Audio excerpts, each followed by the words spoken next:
talk to econometricians, actually, who'd never heard of topological data analysis. So there's some background stuff on TDA that I'm sure audience doesn't need. So I'm going to, it's still here, but I'm going to go through it very rapidly. And hopefully, I don't want to screw up the flow of the talk, but hopefully I won't. So I'll try to go through that pretty quickly. This is joint work, by the way, with a bunch of people here. I've listed Fred Chazal, Fazi is a graduate student here, as is Fabrizio. Michelle is a statistician in Paris, and Alessandra is a colleague here of mine. By the way, in the statistics department here in Carnegie Mellon. I'm not a topologist. I'm not a computer science. I'm a statistician. Let me start with a bit of advertising. We do have this group here who's interested in topical data analysis, and we're called TopStat for lack of a more adjective name. There's our website. If you're interested, we have there all our papers and software and various stuff like that. And there's a list of other people who are involved with it there. All right, so here comes the background on TDA, which I think I'll skip pretty quickly unless someone stops me. So is talks a thing called the distance to a measure, which was invented by Fred Chazal and some of his colleagues, and some of you have heard of it, but I'll just do it anyway. By the way, a lot of my motivation comes, first of all, because of the interesting statistical questions, but also because we have a statistics group here that I'm part of, and we often have data like this that you should be seeing now on slide 4, which is the cosmic web. For years to find good ways to describe data like this. Astronomers used to use, or still use, something like the 2-point correlation function, which is not really a very good description of complicated like this. So when I came across topological data analysis, it seemed obvious that had a lot of potential for describing things like this. You can see there's a lot of clusters, instruments, and voids, and things like this. So this is really one of my main motivations and you'll see that I come back to examples like this, or data that look like this, which actually are, by the way, making a lot of progress with our astronomer friends applying this to real astro data. Other applications, I don't need to convince you guys of that, so I'm just going to skip through that. I am going to use, so one of the problems with the astro data is the data sets are very large, but they're also quite complicated, and so our student Yusuf is working on it. Doing anything on those data is a huge effort, so it's very helpful to have astro data sets for us to play around with. And throughout the talk, I use these examples like this. These are called Voronoi models, actually invented by astronomer Rien Weigart, and they're tools. These are not real astronomical data sets, but they're constructed in such a way to copy features of real astronomical data sets, namely that there's going to be things like filaments and voids and walls and things like this. And so this was a motivational slide when I gave this talk to that group to explain to them a simple example. You can look at these 3-point clouds, even in 3 dimensions, where you can actually visualize things. You really can't tell that came from the same generating model and the third one didn't. When you look at the persistence diagram, you can see there's quite a bit of difference between the third one. So really our interest in this is that these topological descriptors are good ways of describing these point clouds. On the software, so all things, our lingua franca is a computer package called R. We think in R, and I realize other people prefer MATLAB, but R is sort of the universal statistical language. So nice things is that some of our students and postdocs, so Brittany's a postdoc, and G. Fabrizio are students. Clement is a student in France. And put together a package in R, and it's used. The idea was to make it so easy that even an old guy like me could use it. It's called TDA. What R, by the way, is it's free, and it's extremely easy to use. Every example I'm going to show you here, including the statistical stuff I'm going to talk about, was done with this package, and most of it's one-line commands. You really don't have to do programming, which is great for someone like me. It's built on stuff you've probably heard of, like Morozov's Dionysus and Goody and FAT and so on. Those are kind of under the hood there. And we download it either from our website or there's a website there for the R package. When I explain this to statisticians, I give them the algebraic topology in one slide to any topologist, but it gets across the main idea. Jump ahead. Am I correct? I can just skip this. Someone will object if I shouldn't. Just explaining to statisticians what barcode and what's a persistence diagram.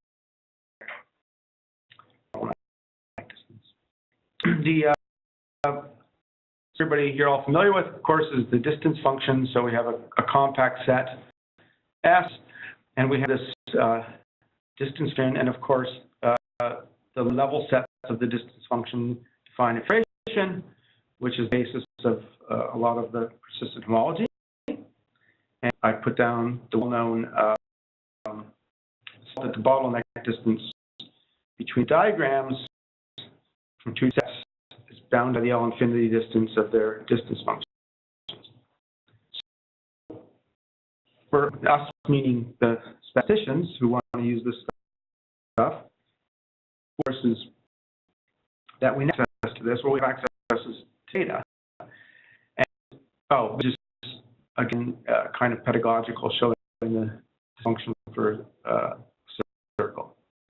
Here's where things for statistician get sort of interesting is, of course, we don't observe a set. Typically what we're going to observe is, say, a sample and from some distribution, and the distribution presumably is supported on a set. So actually I just realized this is bad notation because I have S now representing the data, and I had used S before thinking of that really as the support of the distribution, so I apologize for that double use of notation. But anyway, there's a distance function we'd like to know, which is distance function to the support of a distribution, and then the thing we observe, which is I'm calling the empirical distance function, which is just the distance function of the data. And sets of the empirical distance function are nothing other than, as we know, union of balls from which is based. But from a statistical point of view, we want to distinguish the empirical distance function from the true distance function. And a little interlude that's worth about, I'll assume most, probably the only statistician here, that we want success here, not in terms of computation and not in terms of topology, but for us, it's in terms of statistics, which means we're data. Would not be by the way, but we're viewing it as an ID sample from some unknown distribution P, which may not be appropriate in a given example.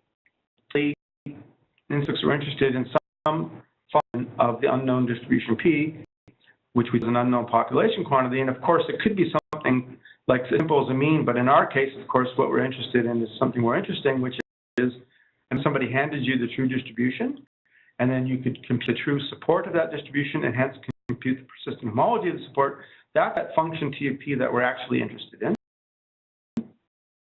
But from that distribution, and we want to successfully estimate T of P. Success in statistics usually means some combination of the following three things. Consistency, which would mean that as I get more data, whatever I'm producing from it should converge to the truth in some notion, in some form. It probably converges in probability in some metric. The rates of convergence are something statisticians over, although I won't talk about that today. But the other things that are very important for us are measurements of uncertainty. We don't just want to say that we have an estimate of the persistent homology, but we would like to have some sort of confidence about it, and how we do that today. That's really the main point today. The other thing is we want robustness, which means we don't have estimators that depend on very fragile conditions that can vary easily. And so today is to get sets for the persistent homology, and so in a very robust of something called the Bootstrap. And so here's one slide on the Bootstrap. Return to this later in detail because the Bootstrap in this, in the case of persistent homology, has some subtle features to it. But basically, when I say Bootstrap, what I mean, I'm just, in general, I have a sample from a distribution P. The first thing we do in statistics is we form the empirical measure, which is simply the measure puts mass 1 over n at each data point. If we're interested in some quantity, which I'm calling theta is T of P, some function of P, but certainly not the only one, will be what we call a plug-in estimator, which is just to apply the function T to empirical. That would give us, if I theta is the persistent homology of the support,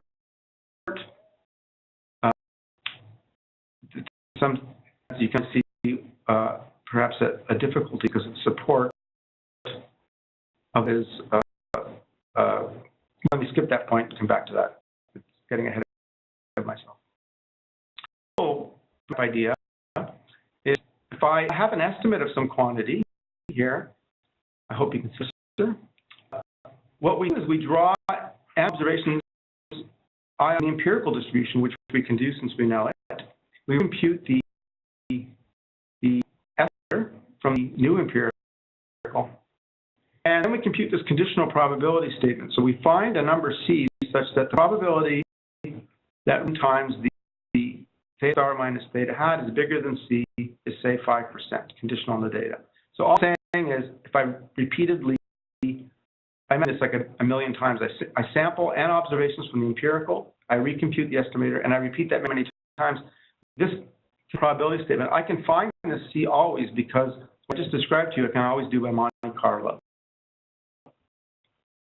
Actually obvious, but it's true that under certain regularity conditions, and this is something we'll get to, that C has a property that now if I go back to the original estimator and just take plus or minus, so I'm treating theta here as a scalar quantity. Theta hat plus or minus this thing I computed from the Bootstrap over root n, that can valid confidence set, and by which I mean the probability that the random set Cn traps the fixed parameter theta converts to 1 minus alpha. Think of alpha as 5%.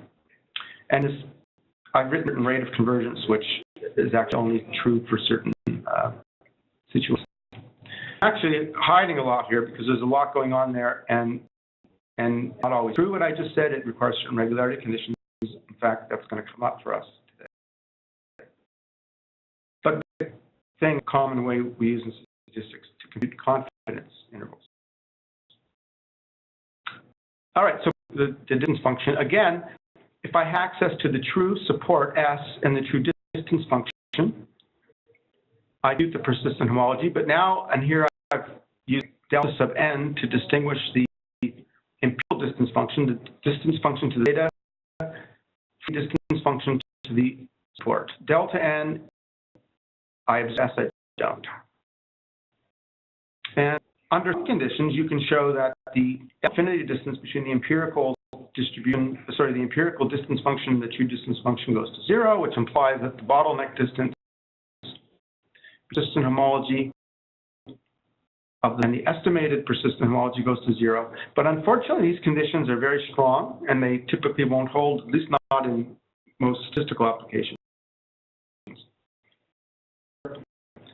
If I'm sampling from like a circle, you know, obviously if I draw a sample from the circle itself, we know the persistence of the union of balls works just fine. But it's had noise or outliers, it's a disaster. It's not even a consistent estimator anymore. So I don't really want to use the empirical distance function for statistics. So the one I can probably skip. This was again showing a statistical audience, just illustrating the union of balls and the resulting persistence. And this was an example of that. But it's obvious, but a circle with zillions of points and a few outliers in the middle, and of course it totally screws up the distance function and the sub-level sets and the persistence diagram and so on. That's the kind of fragility we're trying to avoid. So to do this in a more robust way, let's imagine that the target distribution Q.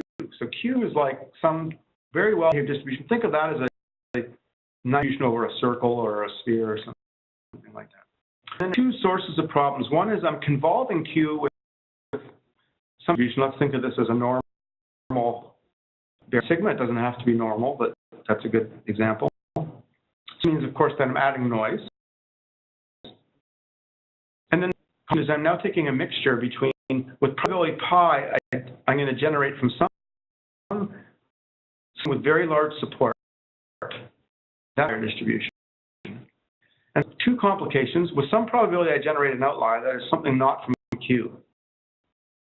And I generate from Q. I don't really generate from Q. I add noise.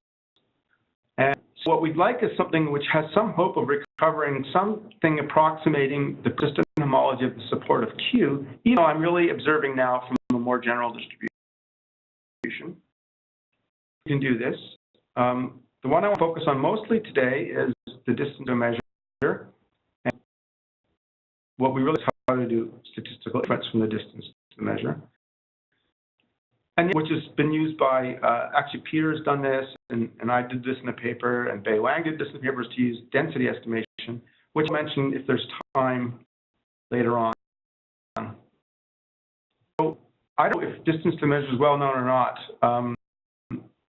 Being a computational topologist myself, it's hard for me to gauge what everyone knows and doesn't know, but I'll assume that I need to define it, so bear with me. I believe it was first defined in Fred's paper with Dave Cohensteiner and Marigot in 2011.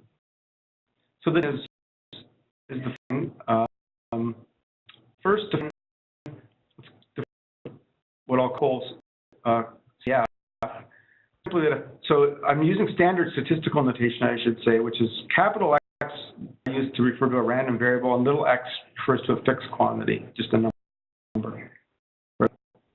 So drawing a random x and computing the probability that the random x, the distance between that and some little fixed x, is less than or equal to t. So that's like a local distribution function. Call that G. Measure at resolution m. M is a tuning parameter, and one of the contributions here is we're going to show you a method to pick m, but for now, I'll just think of it as a fixed number. And I've seen this definition before. It seems a bit odd. You invert this local. So in other words, you ask yourself, I'm at a point little x, and I say, how far do I have to go out to a certain amount of mass m? Where that distance? So m is 0.2. And I say, if I'm at this particular little x, how far do I have to go out until I have a sphere that contains 2? And that distance, and then it turns out you do this extra step of averaging over this tuning parameter u, which varies between 0 and m. And again, fixed right now. We'll get back to the choice of m later. It's just the expected distance between a random x squared truncated so that in that region with a certain amount of probability mass. So distance to a measure, or actually the squared distance to a measure, and it really is just sort of the natural way to generalize distance function when you quote probability measures. So if I was talking about a uniform distribution on a fixed set, this would really just be usual distance function. But to allow the probability over the set to vary and allow some of the probability to leak off of the set, this is just kind of a mushy way to generalize that. And so in some sense, we'll see a object to be working with, a much more robust object. Probability result, that if we have two different probability measures, so this distance measure is a function of x, but it's also a function of some underlying probability measure p, which is critical. We don't p, so we don't know this distance to a measure. But if we had two DTMs, I'll just start calling it the DTM, we have this stability result. And show you when we do statistical inference that our method for doing it is to use of this stability result, because if I can put a confidence interval on the distance between delta 1 and 2, where delta 1 is now, say, the estimated delta 2 is the true delta, then you get inferences on the bottleneck distance.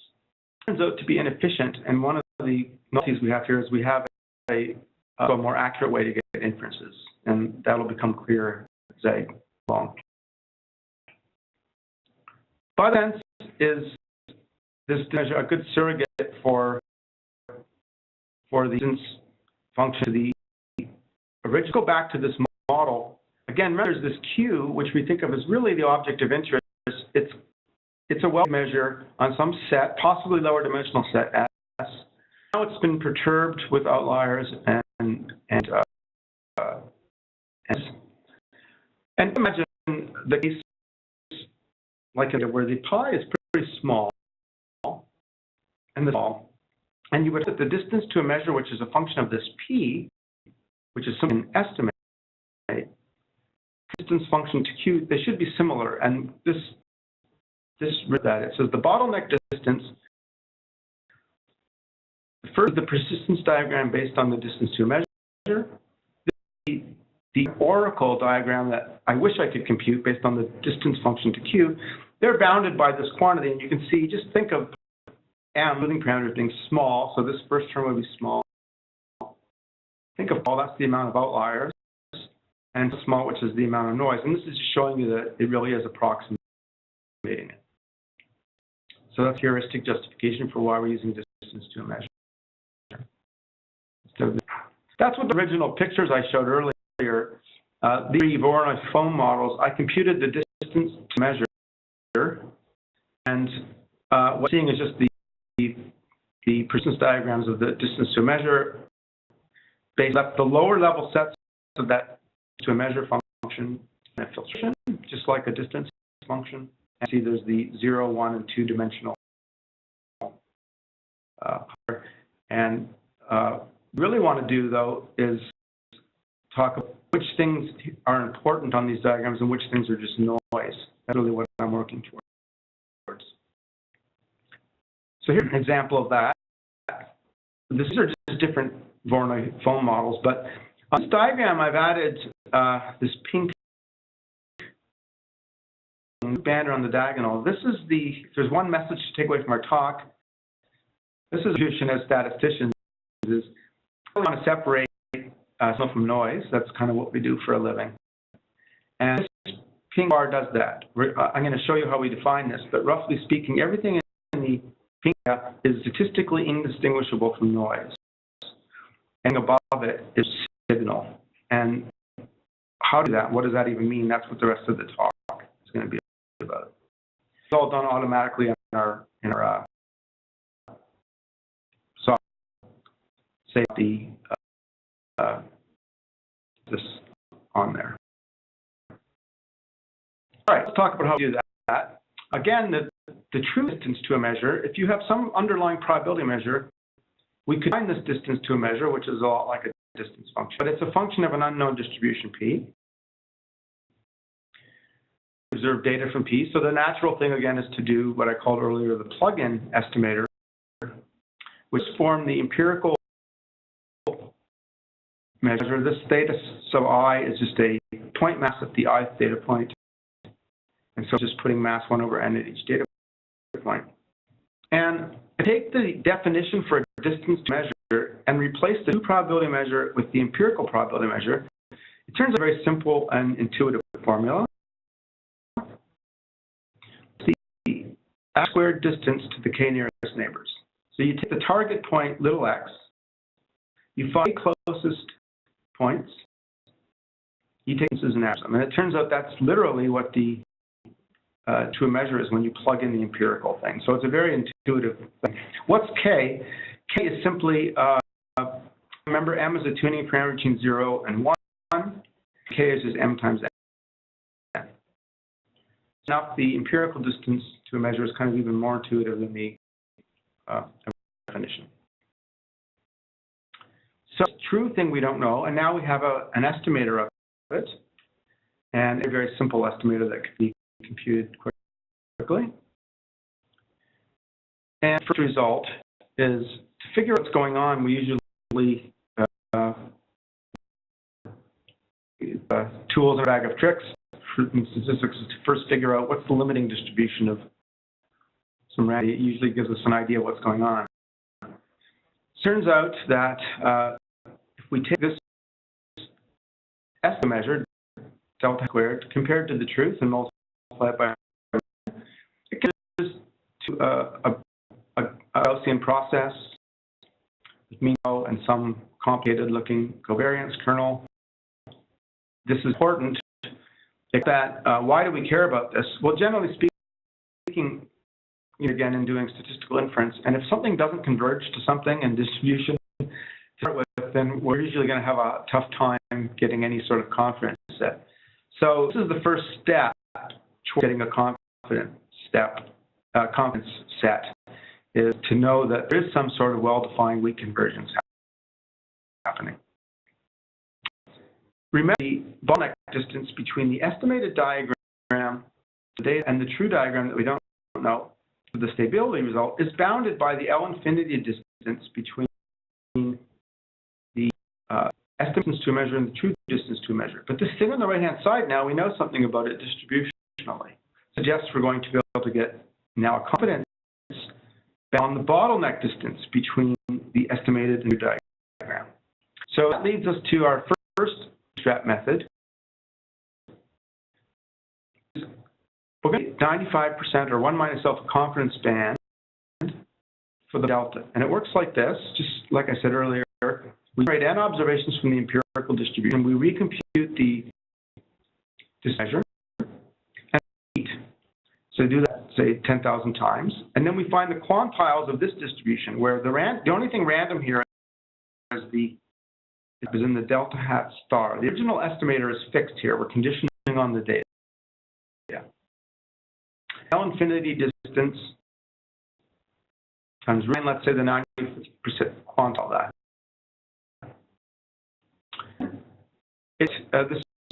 This follow immediately from the previous theorem. It takes a little bit of work to show, but it turns out that we can this gives a valid confidence band for that is the probability that the distance to the measure minus the estimated in L infinity is less than this quantity which we got from the Bootstrap. That contains the truth with probability 1 minus alpha asymptotically. That follow from this result, proving this first result is a step in proving this result. You actually, do I have it on here? I don't have it on here, but you actually have to show that the quantity of interest, the distance to a measure, you know that it's actually a Hadamard differentiable function of the underlying probability measure. So there's actually quite a bit of work into showing this result. It seems odd that multiplied by root n and then divided by root n. It wasn't necessary, but we do that because the convergence takes place on the root n scale. So just to keep our bookkeeping right, it's better to think in terms of multiplying by root n and then dividing by root n. But obviously, I'd get the same answer if I did it in both cases. That's a well-defined procedure, but what does it give me? It gives me a confidence band for the distance to a measure. It follows the stability result that if I think about the bottleneck distance between the underlying diagram, I compute from the data, that known number, the stability result, it's compute quantity with probability 1 minus alpha. In other words, I know this number on the left, but I know that there's none on the right, and I know that the probability that this number is less than this number is say 95% with anything n. Itself kind of strange quantity because what's going on? Imagine the space of all possible persistence diagrams, and then our estimated persistence diagram is some point in there. All the diagrams in the space of persistence diagrams that are closer than C over root to our estimated one, that set in the space of persistence diagrams trust the true persistence diagram with prime alpha. But how in the world am I going to display that? So it's very hard to, we're draw the space of all the persistence diagrams. So an easy way to picture this is to do the following. Frictional diagram. When I do the matching to form the bottleneck distance, is it matched to something on the diagonal or not when I consider the set of diagrams? diagonal, we know that that's saying that its close feature is essentially a null feature, a feature with 0 lifetime. We call it an insignificant feature. We're going to call that noise. And it can't be matched to the diagonal for any of these things. We're going to say it's a significant feature. This is a way of making precise idea of topological noise versus topological signal. And the nice thing about this is then it's easy to display, because all I have to do is put a band to show which features are significant. So consider a feature with a birth time, say, and a death time B and D. Significant, again, if it's not matched to diagonal for any diagram in this confidence set. It really just says as long as the time minus the birth time is bigger than this critical value. So where this band comes from is, so here's an example. There's some nice curve here. We got lots of outliers. Here's distance to the measure. Sub-level set, say. And of course, what we'd expect is there to be, we know that really two loops from the point of view of persistent homology and the component. And so you see it worked, right? Because you can see here's a connected component, that's the black dot. Here's the two loops, I hope you can see that. There's a bunch of other stuff, but we've actually classified all that as noise, which it is. The only significant features are the two loops and the component. So this is a success.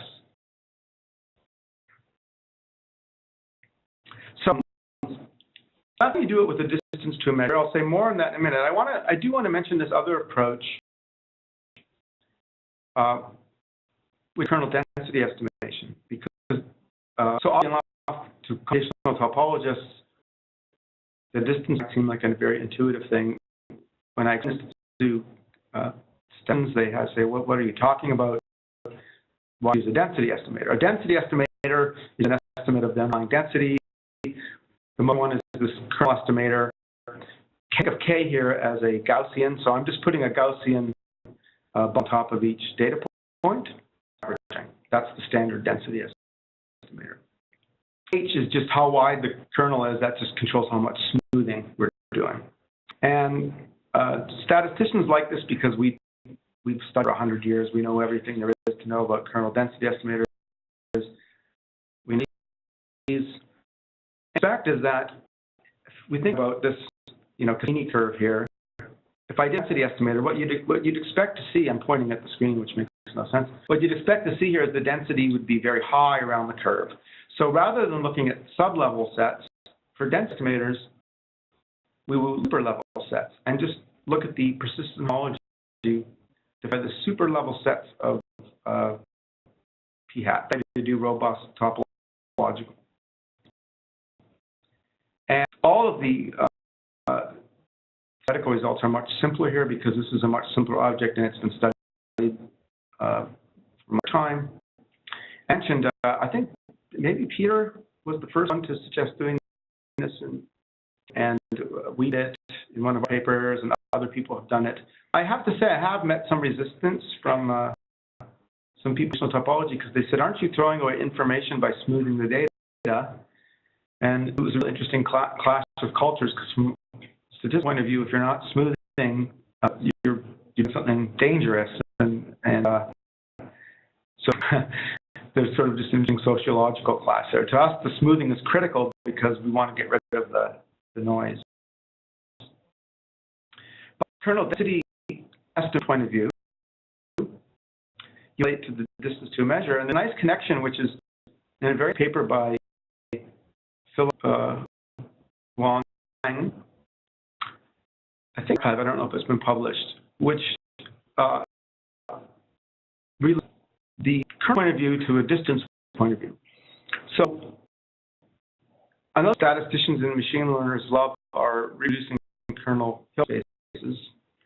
And one of these reproducing kernel Hilbert space to do is to define a distance probability measures. And a very regular distance between two probability measures P and Q is to take kernel. Again, just think of this as a Gaussian kernel with variant H. And make this integral. So this is just the kernel integrated over P twice, Q twice, and then the cross product. It turns out that defines a distance between P and Q. and it has properties. If I take P to be a point measure of interest, and if I take Q to be a point mass at X, so say Dirac method X, let's square root of X. There's another source of topological data analysis instead of the distance to a measure, and this is what they propose here. This just place again of the distance to a measure with something smoother, easier to estimate. And plug in the data for the probability measure. This is what you get to compute. And an interesting fact, this measure and lower level sets of this are essentially just a rescaled version of the upper level sets of this kernel density estimator. It's just arithmetic. So unifying between the kernel density estimation approach, which says in a more distance approach, which probably with a topology background would prefer, and they're really doing the same thing. The same as the distance to a measure. And in fact, since I don't really understand yet, the distance measure seems to always work better than the current approach.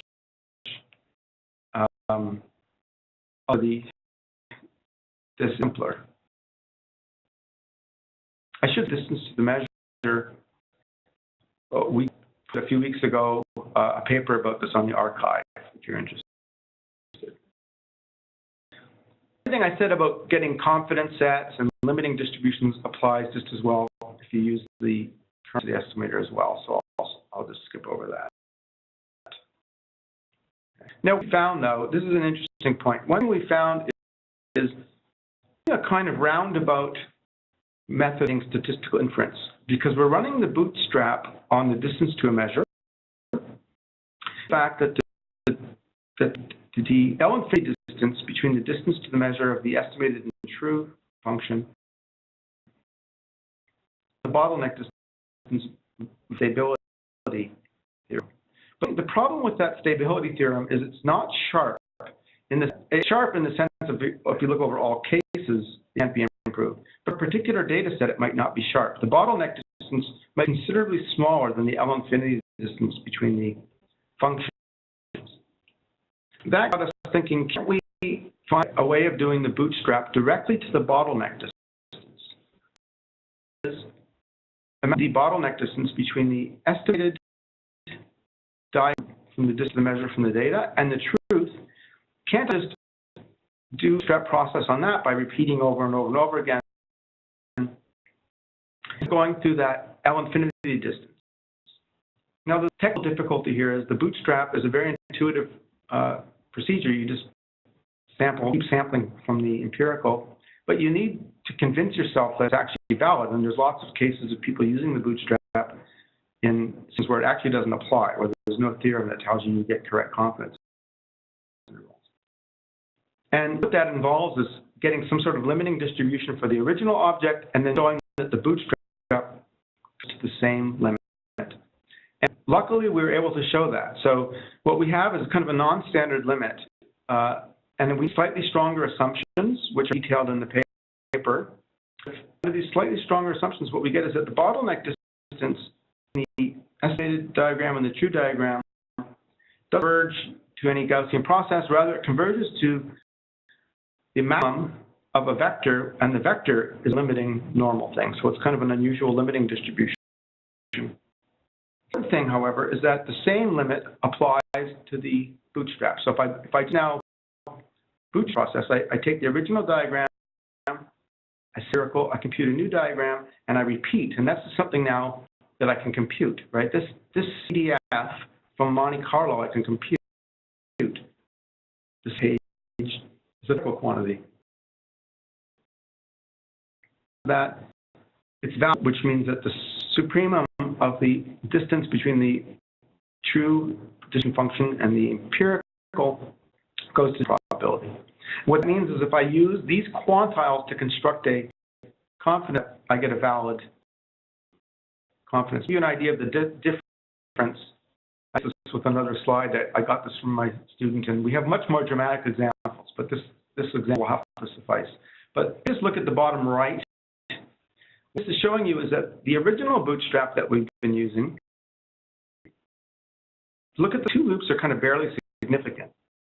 But if this new Bootstrap, which we call the bottleneck Bootstrap, the black line is the cutoff, and you can see it's much more significant. And we have, again, we have other examples where things that are not significant become significant, and it makes actually a very important difference. Because we can do that bottleneck Bootstrap separately for the 0th order groups and the 1st order group and the 2nd order group, we get different significance lines. So you can see there's one black and one in dotted red for the 0th order features, the 1st order features, and so on, and built into our software. The time, it's 1:45. I should probably talk for another maybe 5 minutes, and then I'll be quiet. What we can do with this is choosing tuning parameters. So in the distance to a measure, there's that number m, and that tuning parameter, and it's actually quite critical. So depending on how you pick m. If you use the kernel approach, there's that bandwidth h, which is also critical. And so the suggested method that we've been using, which we think works pretty well for picking the tuning parameter, is the following. And actually, we realized we were actually anticipated by this. There's a paper by Wiebes Mroza from ago, although we have, except for the spelling mistake here, we have something extra they don't have, which is a very specific rule for how to implement. What we do is the following. We vary the tuning parameter. So imagine varying m or varying h. For each value of the tuning parameter, we compute the persistence diagram, but we also look at each feature and ask, is it significant or not? Is it bigger than that cutoff or not? And we want to choose the tuning parameter to maximize the number of significant features. So on this, if you look at the bottom left, is a good example. No, I'm sorry. Look at the bottom right. Maybe a better example. This is using the kernel estimator approach. So what happens on the left side of the diagram? What you're seeing is I'm using a small bandwidth, and what happens is when you have small bandwidth, it's very spiky, the density estimator, and you have tons of features. It's kind of hard to see them, but there's a lot of points. And again, all I'm showing you are the lifetimes on the y-axis. Tuning parameter is the significance level. So the things above the gray area are significant. So if you use a bandwidth which is too small, the noise level, the confidence band, in other words, is very wide, and only one thing gets declared significant. You don't find much because your certainty levels are huge. Extreme, when H is huge, you don't find anything significant. The reason is because you're smoothing so much, you're getting rid of all the topological information. But if it's in between, you have what we would call a variance trade-off, which is, so the things on the left have a lot of variance, and things on the right have a lot of bias, but what's happening in the middle is we're biased in the variance. And so what's happening is we're not getting overwhelmed by either one, and we're maximizing the number of significant features. So in this example, it doesn't very well, but there's 3 significant features here, 2 overlapping, so you can't really. This has become our kind of working standard. We choose the tuning parameters to maximize the number of significant features. And it seems to work pretty well. And this is a problem that's bothered us for a long time, so we're pretty happy with this. I should wrap up with some of these examples. This was an example based on soccer because Fabrizio, the student, is Italian, and astronomy ones. But I'm just going to go right to the conclusions here. So I skipped over a few issues. What happens in all of these methods is there's something called bias. Whenever you're near the boundaries of a space, sort of statistic, and this includes TA, there tends to be bias near the boundaries. And think about a bunch of loops near the boundaries that get cut off because of the edge.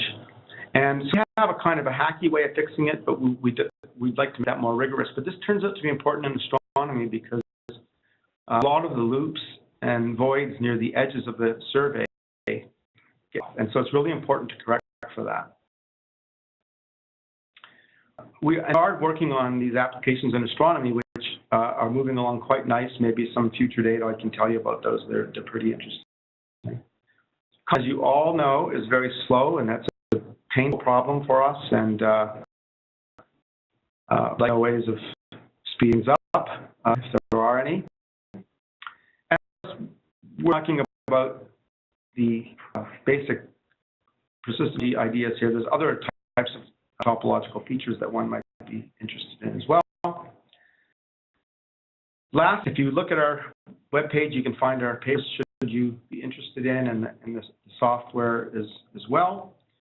And that's it. Thanks for your attention. And if all still there, I'm happy to answer any questions if there are any. Time, right?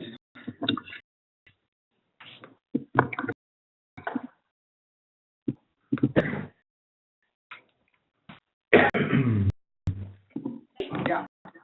I have one question where you mentioned on the slide that if you're using kernel density estimator versus using distance to measure, some distance to measure perform better. Can you elaborate on that? This is Bay? Yes. Hi.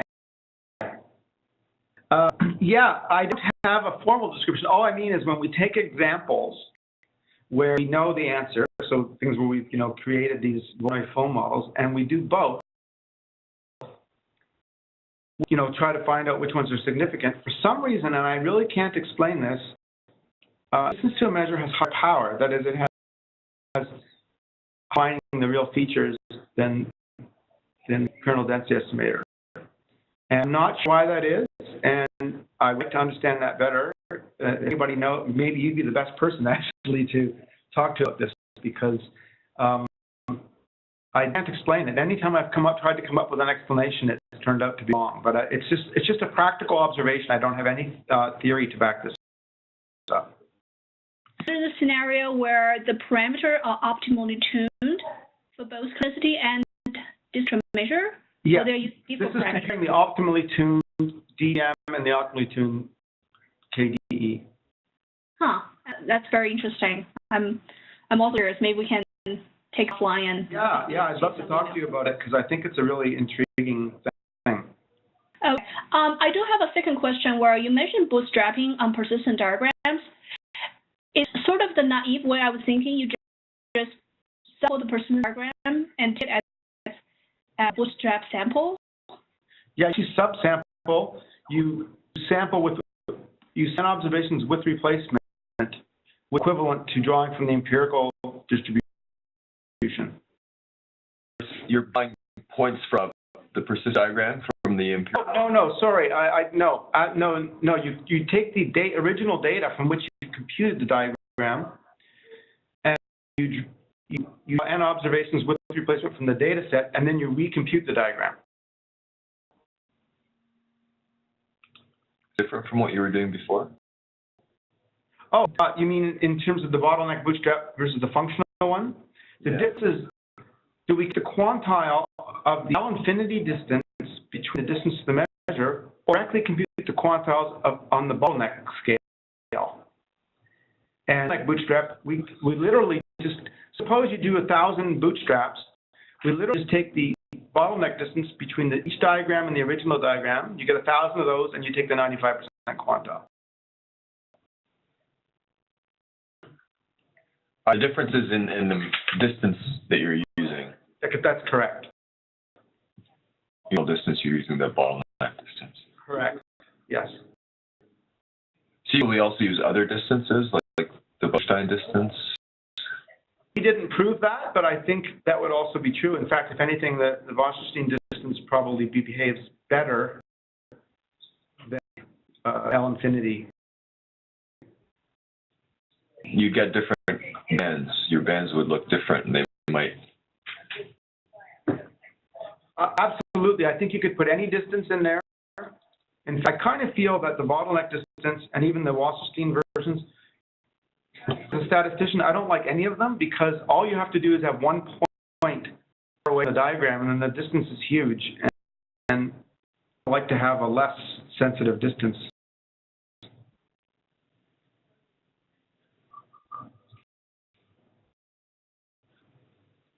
Do we have other questions?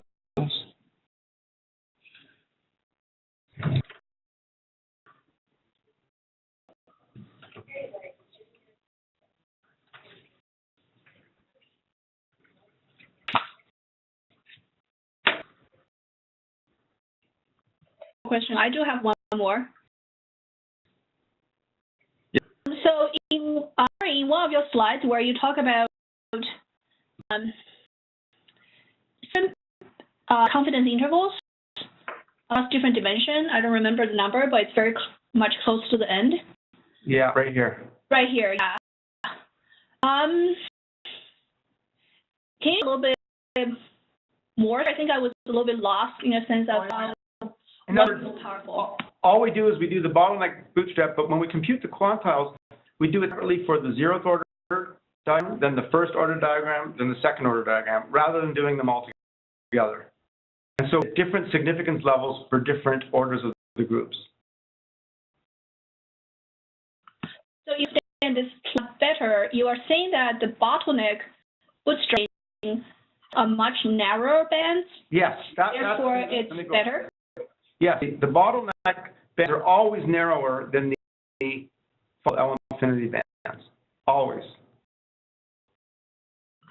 Intuitive explanation why this is happening? Oh yeah, it's just, let me go back to it's just that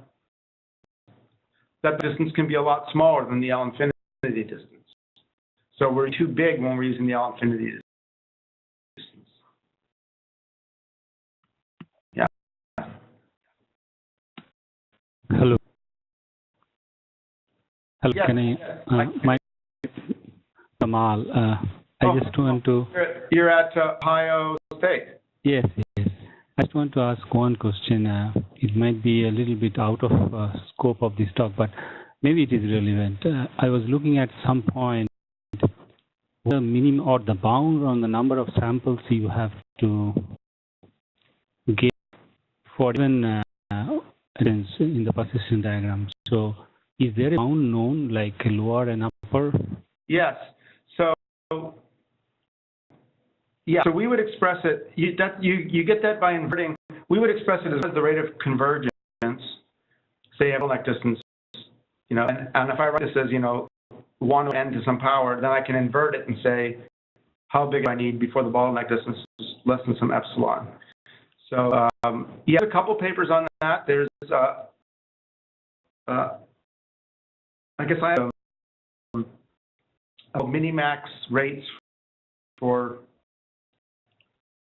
homology. And actually, Fred Chazal has a very recent paper where they did for persistent homology, which told me just got accepted, where it hasn't appeared yet.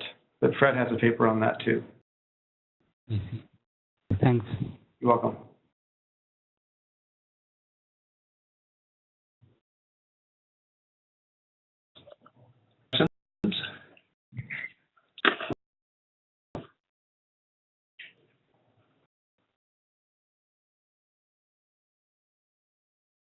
All right, Larry, once more. Thank